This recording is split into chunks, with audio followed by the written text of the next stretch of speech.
السلام عليكم ورحمة الله وبركاته. نحن اليوم جايين نزور معلم من المعالم التاريخية والأثرية في عمان.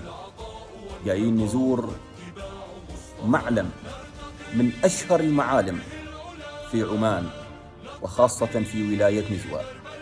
إنه جامع سعال الأثري التاريخي.